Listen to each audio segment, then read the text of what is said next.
नमस्कार दोस्तों, आप देख रहे हैं यूएई का best Hindi news channel UAE news Hindi. मैं आपकी दोस्त आकांक्षा आज फिर से खबरों का पिटारा लेकर आ गई हूँ। तो शुरू करने से पहले जो लोग हमें पहली बार सुन रहे हैं, प्लीज़ लाइक एंड सब्सक्राइब का बटन दबाएं और बेल आइकन पर क्लिक करें और यूएई की हर खबर से अपडेटेड रहें।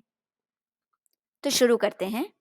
UAE president his highness Sheikh Khalifa bin Zayed Al Nahyan द्वारा नेपाल के राष्ट्रपति विद्या देवी भंडारी को नेपाल के राष्ट्रीय दिवस की बधाइयां दी हैं।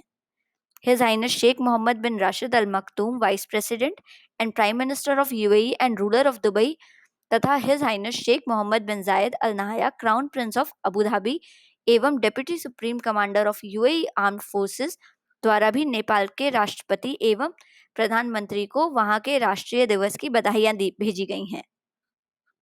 एमिरेट्स ने कहा है कि निवासियों और यात्रियों से फर्जी ईमेल या इन ईमेल में दिए गए लिंक का जवाब नहीं देने को कहा है।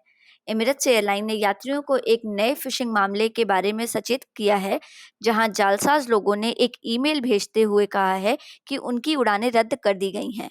वे धन वापसी का दावा करते हैं और लोगों को ईमेल में जो है ये सूचित करते हैं, जिससे उनकी उड़ानें रद्द हो गई हैं, ऐसा करके उनको मेल आता है।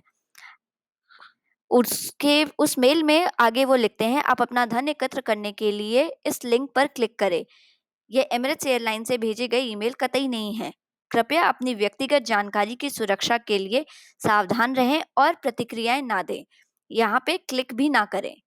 इस नकली ईमेल का पता लगाने के लिए सबसे आसान तरीका इन ईमेल के पतों को देखने का है। जैसे कि हमें 2 मेल मिले हैं। इनका ईमेल आईडी ऐसा है, emirates@e.emirates। दूसरा है do-not-reply@emirates.email.ae। कृपया इन 2 ईमेल आईडी से आए हुए मेल पर कतई एक तरफा भी जवाब पेशी ना करें। मिडिल ईस्ट में यूएई ने ही सबसे पहले कोविड-19 के टेस्ट करने की शुरुआत की थी। गर्व की बात यह है कि यूएई में कोविड-19 की मास टेस्टिंग करने के मामले में दुनिया का नंबर 1 देश बन गया है। यहाँ 10 लाख की जनसंख्या में से 2,13,636 लोगों को कोरोना वायरस के टेस्ट किए जा रहे हैं। दुबई म्यूजियम अल सिंगदा इतिहाद म्यूजियम 1 जून से सुबह 10 बजे से शाम को 5 बजे तक विजिटर्स के लिए खोले जाएंगे। कॉइन म्यूजियम सुबह 8 बजे से दोपहर 2 बजे तक खुलेगा। उसमें 50% जिनकी उम्र 12 साल से लेके 59 ईयर्स तक की हो, वही विजिटर्स अलाउड किए जाएंगे। एक मेडिकल रिसर्च से ज्ञात हुआ है कि डायबिटीज एवं अधिक उम्र के लोग कोविड-19 में मृतकों की जनसंख्या बढ़ती जा रही है। हॉस्पिटल में भर्ती 1300 मरीजों पर किए गए रिसर्च से ज्ञात हुआ है, डायबिटीज के 10 मरीजों में से एक की मौत 7 दिनों में हो जाती है। इन मरीजों की औसत एज 70 वर्षीय थी। यूएई के मौसम में गर्मी की काफी तेजी दिखाई दे रही है। टेम्परेचर 41 डिग्री के साथ साथ सैंडस्टॉर्म भी चलने लग गए हैं। थर्सडे को शारजा सेंट्रल सूक के एक कैफेटेरिया में आग लग गई, जिसे म्युनिसिपैलिटी फायर फाइटर्स द्वारा स्थानीय लोगों की मदद से जल्द ही 15 मिनट में बुझा दिया गया। पिछले 2 महीने में शारजा टैक्सी द्वारा शारजा कोऑपरेटिव सोसाइटी के प्लेटफॉर्म पर दिए गए 4000 से अधिक कस्टमर्स को ऑर्डर डिलीवर किए गए हैं। इस कार्य के लिए ड्राइवर्स को पूरी ट्रेनिंग दी गई थी। ड्राइवर्स द्वारा इन ऑर्डर्स की डिलीवरी कोविड-19 की रोकथाम हेतु अपनाए जाने वाले पैरामीटर्स जैसे मास्क एंड ग्लव्स पहनना, पार्सल्स को स्टेरिलाइजेशन करना, कार का स्टेरिलाइजेशन करना एवं सोशल डिस्टेंसिंग का पूरा पालन करने जैसे कार्य भी किए गए। आगामी दिनों में इन ड्राइवर्स स्टे होम प्रोग्राम के सफल बनाने के लिए महत्वपूर्ण योगदान देने के लिए सम्मानित किया जाएगा। अजमान में थर्सडे को मिनिस्ट्री ऑफ इंफ्रास्ट्रक्चर डेवलपमेंट द्वारा इतिहाद रोड ब्रिज प्रोजेक्ट का उद्घाटन किया गया। इससे 75% ट्रैफिक जैम्स कम होंगे। अजमान रसल खेमा की ओर जाने वाले वाहनों को ट्रैफिक जैम से निजात मिलेगी। अब देश विदेश की खबरें।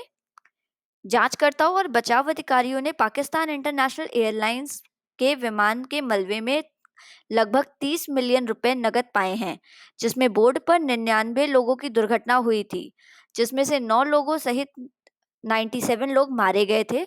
लाहौर से कराची जा रही फ्लाइट PK8303 शुक्रवार को कराची अंतर्राष्ट्रीय हवाई अड्डे के पास एक रिहायशी इलाके में दुर्घटनाग्रस्त हुई, जिसमें केवल 2 यात्री चमत्कारिक रूप से बच गए। एक अधिकारी ने कहा है कि जांचकर्ताओं और बचाव अधिकारियों ने विमान के मलबे से लगभग 30 मिलियन रुपए मूल्य की विभिन्न देशों और संप्रदायों की मुद्राएं पाई हैं।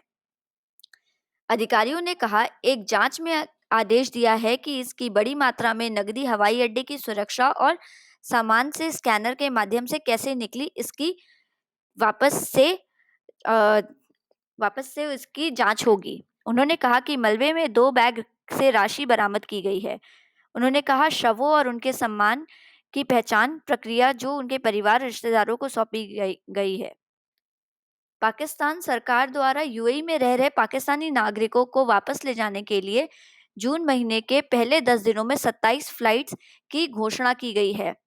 20 flight PIA Pakistan international airlines के तहत होंगी एवं 7 फ्लाइटें यूएई द्वारा चलाई जाएंगी, जो कि पाकिस्तान के 6 मेजर शहरों में उतारी जाएंगी, जैसे कि मुल्तान, पेशावर, लाहौर, कराची, इस्लामाबाद होंगे। आज के गोल्ड के rate 18 carat 160.50, 21 carat 187.25, 22 carat 196.25, 24 carat 208.25 दिरहम पर ग्राम है। कोविड-19 के अपडेट। आज यूएई में न्यू केसेस में 638 केसेस मिले, न्यू डेथ्स में 2 नई डेथ्स हुई, न्यू रिकवरीज 412 हुई, टोटल केसेस में 33,170 हुई, टोटल रिकवरीज 17,097 पाई गई, एक्टिव केसेस में 15,813 रही। इसी के साथ मैं आपसे अब विदा लेती हूँ। कल फिर मिलूंगी आपको। थैंक यू, शुक्रिया, शब्बा खैर।